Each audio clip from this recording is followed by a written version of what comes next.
गर्मियों का मौसम था। तेज धूप, चिलचिलाती लू और पसीने से तरबतर लोग, हर कोई ठंडी हवा की तलाश में था। एक छोटे से गांव में राम नाम का लड़का अपने माता पिता के साथ रहता था।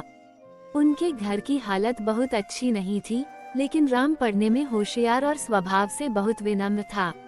राम का घर मिट्टी का था, छत टीन की थी और गर्मी में वह घर तंदूर जैसा बन जाता था।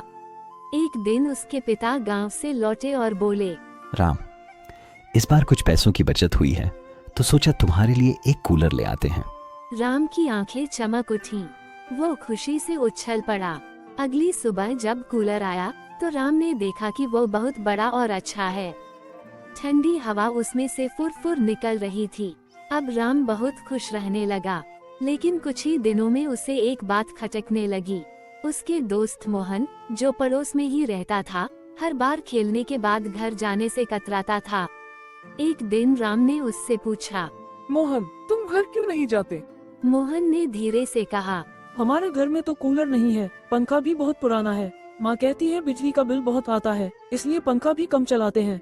राम थोड़ी देर चुप रहा, फिर बोला, तुम मेरे घर क्यों नहीं आ जाते? हम मिलकर पढ़ाई भी करेंगे और ठंडी हवा भी मिल जाएगी। मोहन की आंखें भर आईं। तुम सच में मुझे बुला रहे हो? राम ने मुस्कुराकर कहा, हाँ, दोस्ती का मतलब ही तो बांटना होता है, खुशी हो या ठंडी हवा। उस दिन से राम का घर सिर्फ राम का नहीं रहा, वह पूरे मोहल्ले का घर बन गया। बच्चे खेलने के बाद वहीं आराम करते, बुजुर्ग कुछ देर ठंडी हवा में बैठ जाते और पढ़ाई के लिए बच्चे वहीं जमा हो जाते। राम को ये सब देखकर बहुत अच्छा लगता। जब उसके पिता ने देखा कि पूरा मोहल्ला अब उनके घर आता है, तो उन्होंने मुस्कुराकर राम से कहा, बेटा, तूने हमें सिखा दिया कि सुख बांटने से बढ़ता है।